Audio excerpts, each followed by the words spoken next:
அன்புள்ள ஆண்டவரே, மீண்டும் உம்முடைய கிருபையினால் இந்த வெள்ளிக்கிழமையின் காலையின் ஆசீர்வாதத்தை காண்பதற்கு எங்களை விழிக்கச் செய்த தயவிற்காய் உம்மை துதிக்கிறோம். இந்த வார்த்தைகளை கேட்கப் போகிற ஒவ்வொரு பிள்ளைகளோடும் உம்முடைய கிருபை இருந்து, ஆண்டவரே, இன்றைக்கு நாங்கள் கற்றுக்கொள்ளக்கூடிய நல்ல வழிமுறைகளை எங்களுக்கு தந்தரல கிருபை செய்யும். மீட்பர் இயேசு கிறிஸ்துவின் நாமத்தில் ஜெபிக்கிறேன் நல்ல பிதாவே, ஆமென்.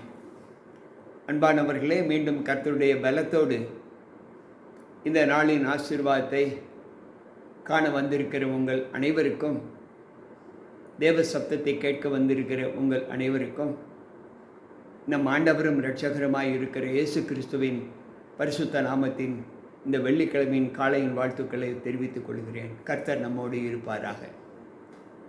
இன்றைக்கு வேதாகமத்தில் ஒரு ஆலோசனைகளை நமக்கு கொடுக்க போகிறார். ஒரு நல்ல வழிகளை நமக்கு பின்பற்ற வேண்டும் என்று கற்றுக் கொடுக்க போகிறார்.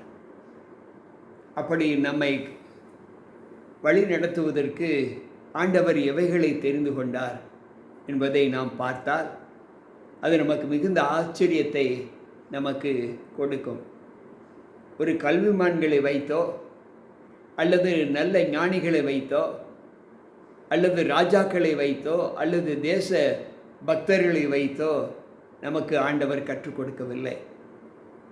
நம்முடைய பார்வைக்கும் ஆண்டவருடைய பார்வைக்கும் அற்பமாக படைக்கப்பட்ட சிறிய சத்துவமற்ற ஒரு அசுத்த பிராணிகளாகிய அந்த பிராணிகளை குறித்து அவர் கற்றுக் கொடுக்க போகிறார். அவைகள் என்ன என்பதை இன்றைக்கு நீதிமொழிகளின் புத்தகத்தில் 30வது அதிகாரத்தில் நாம் தியானிக்கப் போகிறோம். 24 இருந்து 28 வசனங்கள் வரை அவைகளை குறித்து நாம் தியானிக்கப் போகிறோம். ஆண்டவர் சொல்லுகிறார், அந்த மிருகங்கள் என்னவென்றால், அற்பமான ஜந்துவாய் இருந்தும் கோடை காலத்தில் தங்கள் ஆகாரத்தை சம்பாதிக்கிற எறும்பு, சத்துவமற்ற ஜந்தாய் இருந்தும் தங்கள் வீட்டை கண்மலையில் தோண்டி வைக்கும் குளிமுயல், ராஜா இல்லாதிருந்தும் பவுஞ்சு பவுஞ்சாய் புறப்படுகிற வெட்டுக்கிளி கூட்டம், தன் கைகளினால் வலையை பின்னி அரச அரண்மனைகளில் இருக்கிற சிலந்தி பூச்சி. இந்த 4மே ஆண்டவர் நமக்கு எப்படிப்பட்ட அனுபவத்தை நமக்கு கற்றுக் கொடுக்க போகிறார் இந்த 4லும் இருந்து என்பதை இன்றைக்கு தியானத்தோடு கேட்போம்.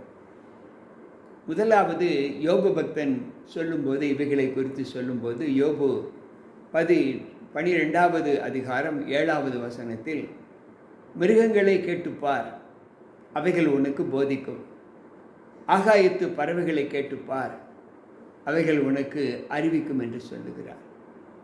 தேவ ஞானத்தை, தேவனுடைய படைப்பின் வல்லமையை மனுஷர்களிடத்தில் கேட்டால் மனிதர்கள் சொல்ல மாட்டார்கள். அப்படியே சொன்னாலும் சர்ச்சையைத்தான் உண்டு பண்ணக்கூடிய யோசனையாக இருக்குமே தவிர, நாம் பயப்படுகிற அனுபவத்திற்குள்ளாய் மனிதர்களுடைய பேச்சு இருக்காது என்று வேதம் சொல்லுகிறது. ஆனால் ஆகாயத்து பறவைகளிடத்திலே, மிருகங்களிடத்திலே நீ கேட்டு பார்த்தால் அவைகள் உனக்கு போதிக்கும், அவைகள் உனக்கு அறிவிக்கும் என்று வேதாகமத்திலே ஆண்டவர் சொல்லுகிறார். யோபு 12:7. நீதிமொழிகளின் புத்தகத்திலே ஆண்டவர் சொல்லும்போது அந்த எறும்பை குறித்து சொல்லுகிறார். அற்பமான ஜந்துவாய் இருந்தும் கோடை காலத்தில் தன் ஆகாரத்தை சேர்த்து வைக்கிற எறும்பு என்று சொல்லுகிறார். அப்படி என்றால் நீதிமொழிகளின் புத்தகம் 6வது அதிகாரம் 6, 7, 8 வசனங்களை வாசிப்போம் என்றால் அந்த எறும்பினுடைய வல்லமையை குறித்து ஆண்டவர் நமக்கு கற்றுக் கொடுக்கிறார். சொல்லுகிறார், சோம்பேறியே, நீ எறும்பினிடத்தில் போய் அதன் வழிகளை பார்த்து ஞானத்தை கற்றுக்கொள். எறும்பினிடத்தில் போய் கற்றுக்கொள்ளக்கூடிய ஒரு காரியம் என்னவென்றால் ஞானத்தை கற்றுக்கொள் என்று சொல்லுகிறார். அந்த ஞானம் என்னவென்றால், அதற்கு பிரபுவும் இல்லை, தலைவனும் இல்லை, அதிகாரியும் இல்லை. அதை வழிநடத்துவதற்கு ஒரு தலைவனோ ஒரு பிரபுவோ ஒரு அதிகாரியோ இல்லை. ஆனாலும் அது தனக்கு கொடுக்கப்பட்ட வேலையை மிக சரியாக தன் காலத்தில் சரியாய் செய்கிறது என்று எறும்பை குறித்து சொல்லுகிறார். அன்பு பிள்ளைகளை, எறும்பை நாம் விரும்புகிறோமா? நிச்சயமாக இல்லை. நம் வீட்டில் ஏதாவது இனிப்பு பதார்த்தங்கள் வைத்திருந்தால் அந்த இனிப்பு பதார்த்தங்களின் சுவையை பார்த்து எறும்பு அதை எவ்வளவு ஒழுங்காய் சேர்க்கிறது என்பதை நாம் பார்க்கிறோம். எறும்பு என்றாலே நமக்கு ஒரு அருவருப்பு தான். சில நேரங்களில் கடித்து விட்டால் நமக்கு எரிச்சல் ஏற்படுகிறது. நாம் சொரிய ஆரம்பிக்கிறோம். அது எப்படிப்பட்ட தன்மையை மனிதனுக்கு கற்றுக் கொடுக்கிறது? ஒரு உற்சாகத்தை, ஒரு ஊக்கத்தை, ஒரு அனுபவத்தை கற்றுக் கொடுக்கிறது. எனவே தான் ஆண்டவர் சோம்பேறியை என்று துவக்குகிறார். கோடை காலத்தில் தனக்கு ஆகாரத்தை சம்பாதித்து அறுப்பு காலத்தில் தனக்கு தானியத்தை சேர்த்து வைக்கிற ஒரு அனுபவத்தை அந்த எறும்பு பெற்றிருக்கிறது. அதனிடத்தில் கற்றுக்கொள்ளுங்கள் என்று சொல்லுகிறார். அன்பு பிள்ளைகளே, காலம் வரும் முன்னே நாம் நமக்கு வேண்டிய உடைமைகளை எப்படி சம்பாதித்து கொள்ள வேண்டும் என்பதை இந்த எறும்பு நமக்கு கற்றுக் கொடுக்கிறது என்று வேதம் நமக்கு சொல்லுகிறது. சற்று யோசிப்போம். அடுத்து அவர் சொல்லும்போது சொல்லுகிறார், சத்துவமற்ற ஜந்துவாய் இருந்தும் தங்கள் வீட்டை கண்மலைகளின் மேல் தோண்டி வைக்கிற குளிமுசல் என்று சொல்லுகிறார். இந்த குளிமுசல் தேவனுடைய பார்வைக்கு அருவருப்பானது, அசுத்தமானது. லேவியராகமம் 11வது அதிகாரம் 5வது வசனத்தை வாசிப்போம் என்றால், அதற்கு அது அசைபோடுகிற மிருகமாய் இருந்தாலும் அதற்கு விழிகுழம்பு இல்லை, எனவே அது உனக்கு அசுத்தமாய் இருக்கும், அதை சாப்பிட வேண்டாம் என்று சொல்லுகிறார். ஒரு விரும்பத்தகாத ஒரு அசுத்த பிராணியின் இடத்தில் ஆண்டவர் நமக்கு கற்றுக் கொடுக்கிற பாடம் என்ன? யோசித்து பார்ப்போம். எத்தனையோ கல்விகளை படித்து, எத்தனையோ ஞானத்தை பற்றி, எத்தனையோ பட்டங்கள் பெற்று மனிதர்கள் நமக்கு முன்பாக தேவ மகிமையை சொல்ல முடியாத நிலையில் இருப்பதை நாம் பார்க்கிறோம். ஆனால் ஆண்டவருக்கு அசுத்தமான பிராணியை கொண்டு ஆண்டவர் நமக்கு கற்றுக் கொடுக்கிற பாடம் என்னவென்றால், கண்மலையின் மேல் தோண்டி வைக்கிற குளிமுசல். சங்கீதக்காரர் பாடும்போது 104வது சங்கீதம் 18வது வசனம் சொல்லுகிற வார்த்தை என்னவென்றால், உயர்ந்த பர்வதங்கள் வரையாடுகளுக்கும் கண்மலைகள் குளிமுசல்களுக்கும் அடைக்கலம் என்று சொல்லுகிறார். கண்மலைகள் குளிமுசலுக்கு அடைக்கலம் என்று சொல்லுகிறார். எவ்வளவு சத்துவமற்ற பிராணி தன்னுடைய வீட்டை எங்கு கட்டுகிறது என்பதை நாம் யோசித்து பார்க்க வேண்டும். அதற்கு அடுத்து அவர் சொல்லுகிறார் வெட்டுக்கிளிகளை குறித்து. வெட்டுக்கிளிகள் என்றாலே அது ஒரு நாசம் பண்ணுகிற, விளைநிலங்களை நாசம் பண்ணுகிற ஒரு பறவை என்று தான் நாம் சொல்ல வேண்டும். வேதாகமத்தில் 10 வாதைகளிலே வெட்டுக்கிளியை குறித்து ஆண்டவர் சொல்லுகிறார். எகிப்தியருடைய பாளையம் முழுவதிலும் இருந்த விளைநிலங்கள் அரிக்கப்பட்டு போய்விட்டது என்று சொல்லுகிறார். இன்றைக்கு ஆண்டவர் சொல்லுகிற வார்த்தை என்னவென்றால், யோவேல் 1:4 சொல்லுகிறது. மிக அருமையான ஒரு வார்த்தையை அங்கு ஆண்டவர் நமக்கு வைத்திருக்கிறார். யோவேலின் புஸ்தகம் 1வது அதிகாரம் 4வது வசனத்தில் அவர் சொல்லுகிறார், பச்சை புழு விட்டதை வெட்டுக்கிளி தின்றும், வெட்டுக்கிளி விட்டதை பச்சை கிளி தின்றும், பச்சை கிளி விட்டதை முசுக்கட்டை பூச்சி தின்றும் என்று சொல்லுகிறார். இங்கு இந்த பறவைகள் இவைகள் இந்த பயிர்களை நாசமாக்குவதற்கென்று படைக்கப்பட்டது.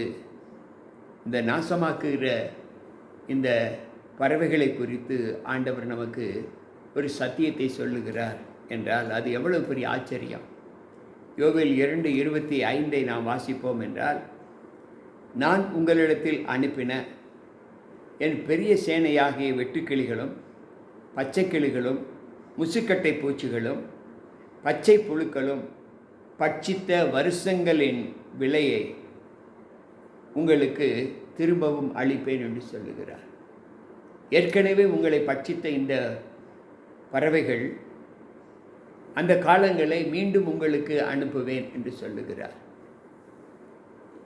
இந்த பறவைகளை பார்த்தாவது, இந்த சத்துருனுடைய சோதனைகளை பார்த்தாவது, அவன் செய்கிற எல்லா பலவீனங்களை பார்த்தாவது நாம் மனம் திரும்ப வேண்டும் என்கின்ற ஒரு எச்சரிப்பின் சத்தத்தை ஆண்டவர் இந்த பச்சைக்கிளியின் மூலமாக கொடுக்கிறார்.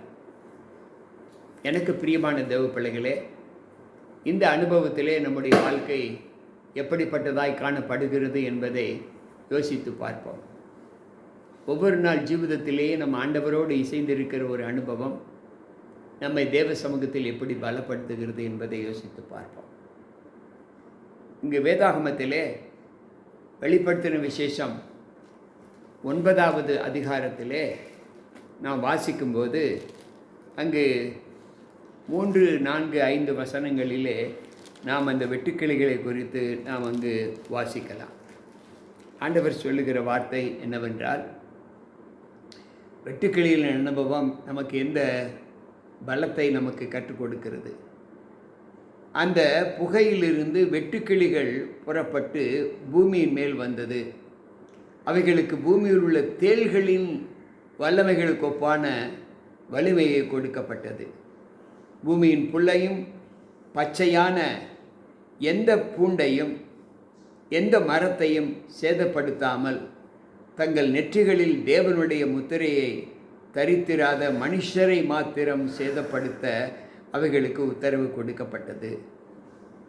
அன்பு பிள்ளைகளே, மேலும் அவர்களை கொலை செய்வதற்கு அவைகளுக்கு உத்தரவு கொடுக்கப்பட்டது என்று சொல்லப்பட்டிருக்கு. நீங்கள் வெளிப்படுத்தின விசேஷம் 9வது அதிகாரம் 3 - 11 வசனங்கள் வரை வாசித்து பார்ப்பீர்கள் என்று சொன்னால், அந்த வெட்டுக்கிளிகளுக்கு ஆண்டவர் கொடுக்கிற சிக்ஷை என்ன, வல்லமை என்ன என்றால், தேவனுடைய நாமத்தை தொழுது கொள்ளாத பிள்ளைகளை சேதப்படுத்தும்.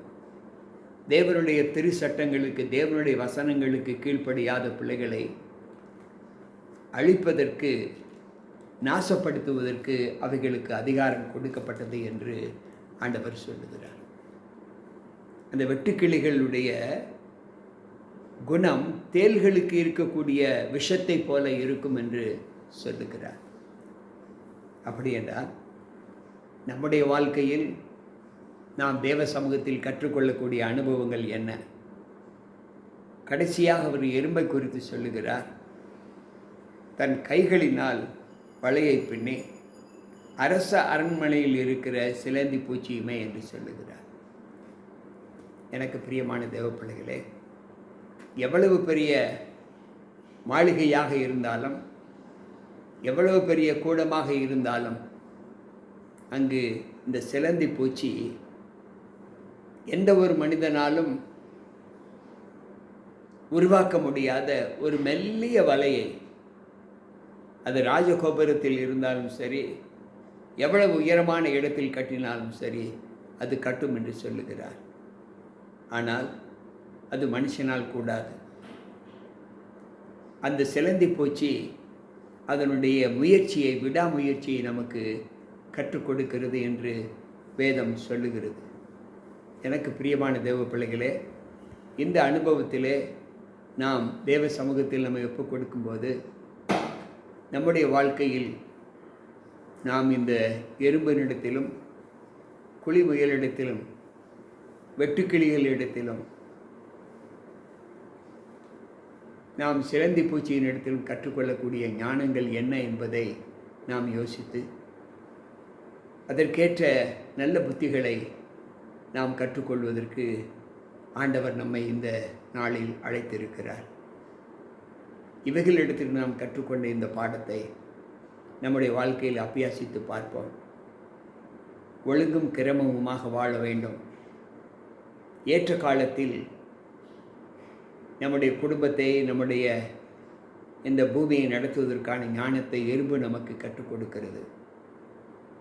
எந்த நிலையில் இருந்தாலும் சத்துருவுடைய சோதனைகளிலிருந்து நாம் நம்மை விடுவித்துக் கொள்வதற்கு, உலகத்தின் துன்பங்களிலிருந்து நாம் விடுவித்துக் கொள்வதற்கு, நமக்கு வரக்கூடிய ஆபத்துகளிலிருந்து நாம் நம்மை விலக்கி காத்துக்கொள்ள வேண்டும் என்றால் இந்த வெட்டுக்கிளி, பச்சைப்புழு, முசுக்கட்டை பூச்சி இவைகளிலிருந்து நாம் கற்றுக்கொள்ள வேண்டும். அசுத்த பிராணியாக இருந்தாலும் உயரமான இடத்தில் தன் இடங்களை கட்டிக்கொள்ளுகிற, கண்மலையின் மேல் கட்டுகிற குளிமுயலை நாம் எந்த நிலையில் இருந்தாலும் நம்முடைய இருப்பிடம் எப்பொழுது மேலாக இருக்க வேண்டும் என்பதை நாம் உயர்ந்த நிலையில் காட்ட வேண்டும். 4வது சிலந்தி பூச்சி. அது தன்னுடைய முயற்சியை எவ்வளவு உயர உயர இருக்கிற இடத்தில் கூட அது கட்டும் என்று சொல்லுகிறார். அப்படி என்றால் இந்த 4 குணங்களிலேயும் நாம் ஆண்டவருக்குள் அடிமைப்பட்டவர்களாய் காணப்பட்டு எந்த நிலையில் கஷ்டங்கள் வந்தாலும் துன்பங்கள் வந்தாலும் நமக்கு கொடுக்கப்பட்ட பணி எந்த நிலையிலும் விட்டுவிடாத நிலையில் இருக்க வேண்டும் என்று ஆண்டவர் கற்றுக் கொடுக்கிறார். எறும்பை போல சுறுசுறுப்பாய், குளிமுயலைப் போல உயர்ந்த இடத்தில் நம்மை வைக்க வேண்டும் என்கின்ற எண்ணம், வெட்டுக்கிளிகளுக்கு போல நாம் எந்தவித ஆபத்துக்குள்ளாக இருந்தாலும் அந்த ஆபத்திலிருந்து நம்மை விலக்கி காத்து கொள்ளக்கூடிய ஒரு அனுபவத்தையும், சிலந்தியைப் போல உயர இருக்கிற இடத்திலும் நம்முடைய தைரியத்தை தளர விடாதபடி நாம் நம்முடைய விசுவாசத்தை தேவன் மீது வைக்க வேண்டும் என்பதையும் நாம் கற்றுக்கொண்டோம்.